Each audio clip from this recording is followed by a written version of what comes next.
नमस्कार.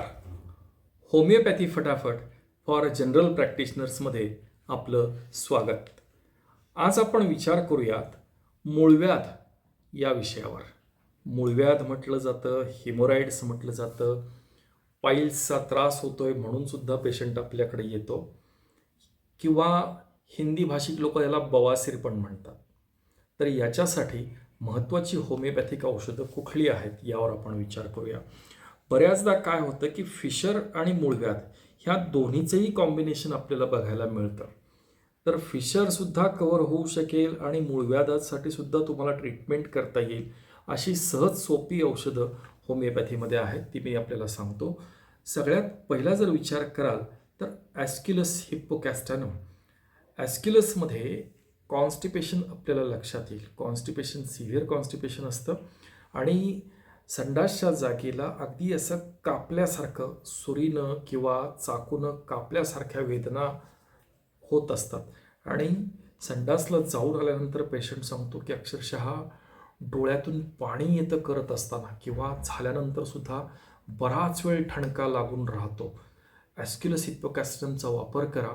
ॲस्क्युलस आपण वापरू शकता 200 पोटॅन्सीमध्ये. त्याच्या पुढचं औषध आहे ॲलोसोकोट्रिना. ॲलोसोकोट्रिनाला काय आहे की पेशंट आपल्याला वेगळं वेगळं वर्णन सांगतो की काहीतरी कोंब बाहेर आल्यासारखं वाटतंय किंवा चुंबळ बाहेर आल्यासारखं वाटतंय. चुंबळ म्हणजे हे प्रोट्रुजन ऑफ लार्ज इंटेस्टाईन किंवा ॲनल स्पिंक्टर असं म्हणायला हरकत नाही. तर याच्यामध्ये ॲलोसोकोट्रिना जिथं ग्रेप्स लाईक मूळव्याधाच्या तिथे त्याचे कोंब म्हणजे ज्या ब्लड व्हेसल्स एनलार्ज झालेल्या आहेत त्या अशा टरटरून फुगतात आणि बाहेर दिसत असतात. तर हे द्राक्षाचा घड ज्याप्रमाणे दिसतो तसं चित्र त्यामध्ये दिसतं. तर ॲलोसोकोट्रिनाचा वापर करू शकता आपण 30 पोटॅन्सीमध्ये.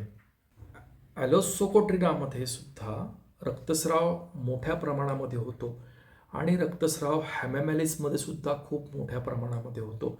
हॅमॅमॅलिस is a very good anticoagulant medicine in homeopathy.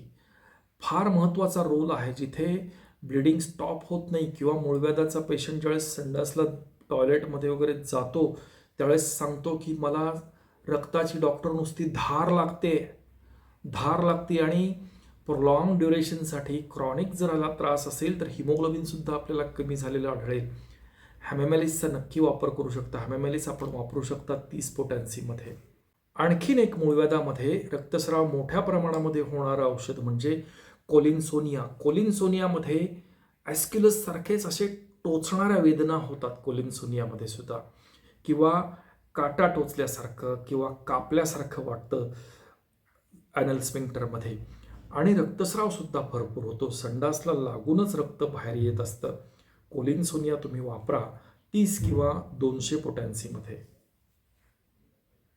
Nitric acid 30मध्ये फार छान रिझल्ट येतो. ज्यावेळेस पेशंट जर तुम्हाला सांगत असेल ना की संडासला जाऊन आल्यानंतर त्या जागेला खूप वेळ डॉक्टर 2-2 तास ठणका लागतो, मी त्याला मग काही पण पेट्रोलियम जेली लावतो किंवा कैलास जीवन लावतो किंवा थंड पाण्यामध्ये बसून राहावंसं वाटतं, टबमध्ये मी बसून राहतो किंवा अनेक बर्फ लावून बघतो, असं जर पेशंट आपल्याला सांगत असेल तर ॲसिड नायट्रिक संडासवरून आल्यानंतर 1.5-2 तास जर ठणका राहत असेल तर ॲसिड नायट्रिकम 30 पोटॅन्सीमध्ये याचा आपण वापर करू शकतो. रटानिया याच्यामध्ये सुद्धा ॲलोसोकोट्रिनासारखं प्रोट्रुजन ऑफ ॲनल स्पिंक्टर पण आहे आणि रटानियाला सिव्हिअर पेन्स असतात. Ratanhia is a great remedy for anal fissures also.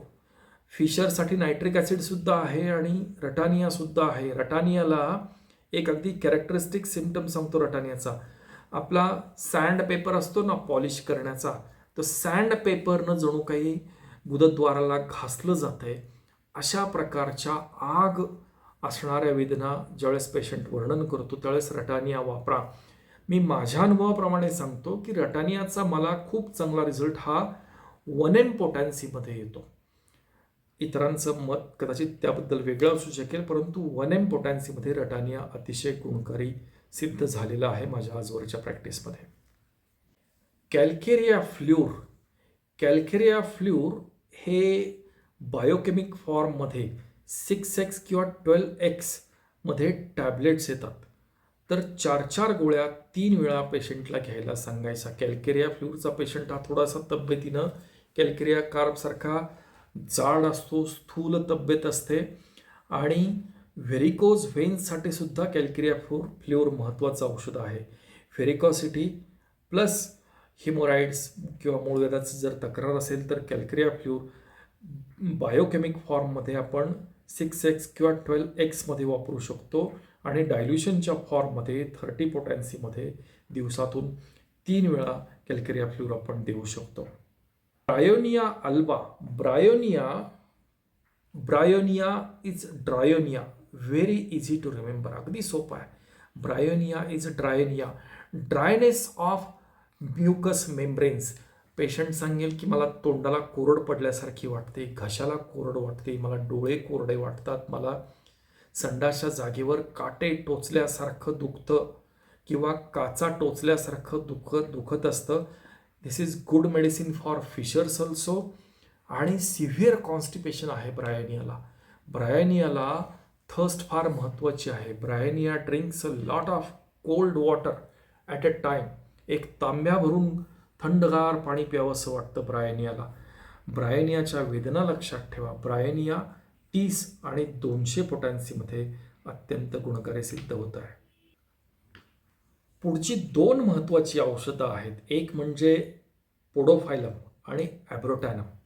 लहान मुलांमध्ये जर मूळव्याधाचा त्रास आपल्याला आढळला तर लहान मुलांमध्ये काय होतं, बऱ्याचदा रेक्टल प्रोलॅप्स आपल्याला दिसून येईल. गुदद्वार बाहेर आलेलं असतं किंवा मोठ्या तड्याचा बराचसा भाग स्ट्रेन केल्यामुळं बाहेर येतो आणि तो आतमध्ये ढकलावा लागतो. हे वयस्कर लोकांमध्ये, म्हाताऱ्या माणसांमध्ये आणि लहान मुलांमध्ये असू शकतं. त्याचबरोबर रक्तस्रावसुद्धा असतो.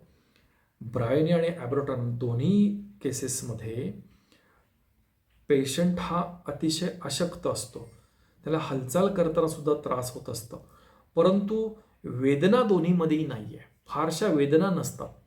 पोडोफायलमला पण वेदना नसतात, ॲब्रोटॅनममध्ये सुद्धा वेदना अशा काही खास नसतात, परंतु संडासबरोबर रक्त लागून येते आणि गुदद्वाराची जागा बाहेर राहते. या जर तक्रारी सांगत असेल आपला पेशंट तर आपण नक्कीच पोडोफायलम आणि ॲब्रोटॅनमचा विचार करा. पुढचं महत्त्वाचं औषध आहे लॅकॅसिस, स्ट्रँग्युलेटेड हेमोराइड्स. स्ट्रँग्युलेशन म्हणजे फाशी दिल्यासारखं. जर a bunch of vessels, blood vessels protruding out of rectum आणि फाशी दिल्यासारखं, आवळल्यासारखं ॲनल स्पिंक्टर की ज्याच्यामधून त्याला संडास करताना सुद्धा खूप जोर करावा लागतो. जोर केला तर वेदना पण खूप तीव्र होतात आणि भळाभळा रक्तस्राव होतो. लॅकॅसिस आणि हेमेमॅलिस ही 2 बेस्ट अँटीकोॲग्युलंट ड्रग्ज आहेत. लॅकॅसिस तर इट्स अ व्हेनम ग्रुप, तर लॅकॅसिसमध्ये मुळातच ब्लिडिंग डायथेसिस आहे, त्यामुळे रक्तस्राव लॅकॅसिसच्या कुठल्याही शरीरातल्या कंप्लेंट्समध्ये रक्तस्राव खूप जास्त असतो. मूळव्याधामध्ये तर तो असतो आणि पर्पलिश ब्लुइश हिमोराइड्स हे लॅकॅसिसचं महत्त्वाचं लक्षण लक्षात ठेवा. लॅकॅसिसचा वापर तुम्ही 200 पोटॅन्सीमध्ये करून पहा. सल्फर अतिशय ठणका लागतो डॉक्टर, संडासला गेल्यानंतर किंवा संडासला होत असताना आणि झाल्यानंतर सुद्धा खूप आग होते त्या ठिकाणी. हिरवी मिरची जणू काही लावल्यासारखं वाटतं संडासच्या गुदद्वाराच्या जागेला आणि ती आग बराच वेळ असते. त्याला काहीही थंड लावून बघितलं, मी टबमध्ये बसून बघितलं, पाणी लावलं, बर्फ लावला तरी आग शमत नाही. फिशर्स ॲज वेल ॲज ब्लिडिंग हेमोराइड्स याच्यामध्ये सल्फरचा वापर तुम्ही करू शकता. फक्त सल्फर वापरत असताना हा पेशंट एक सल्फरचा अतिशय असा टॉल असतो, उंच असतो आणि स्टूप शोल्डर असतो, पुढे बाक आलेला असतो. असं जर व्यक्तिमत्व असेल तर सल्फर हे 100% लागू पडेल. सल्फर वापरा 30 किंवा 200 पोटॅन्सीमध्ये. आता ही सगळी महत्त्वाची मूळव्याधासाठी किंवा हेमोराइड्ससाठी किंवा पाईल्ससाठी अथवा बवासीरसाठी लागणारी औषधं मी सांगितली आहेत. आपण या सगळ्या औषधांचा वापर जर केला असेल किंवा करत असाल आपल्या पेशंटसाठी आणि तरी रिझल्ट येत नाही, असं काही वेळा होऊ शकतं. ॲस्क्युलस दिलं डॉक्टर, ठणका थोडासा कमी आहे पण अजूनही तिथे टोचल्यासारखं कापल्यासारखं दुखतं. पूर्वी 2-2 तास दुखायचं, आता तासभर का होईना दुखतं. तासभर जर विचार केला तर 2 वेळा सामान्यतः तो जर पेशंट संडासला जात असेल तर जवळजवळ दिवसातले 2-1 तास तो अस्वस्थ असतो. किंवा नायट्रिक ॲसिडमध्ये सुद्धा डॉक्टर खूप आग होते. आता तुम्ही औषध दिल्यापासून जरा आग कमी झाली आहे, पण तरीसुद्धा बसताना मला सारखं समोरच्याला लक्षात येईल इतपत मला त्या वेदना जाणवत असतात. तर त्याच्यासाठी मी काय करावं?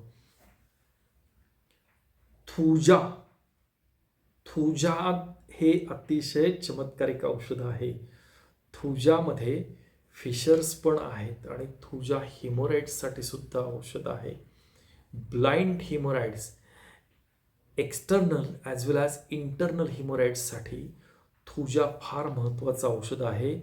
थुजाचा वापर जर आपण केला तर ड्रामॅटिकली 200 किंवा 1 पोटॅन्सीमध्ये वापर करा.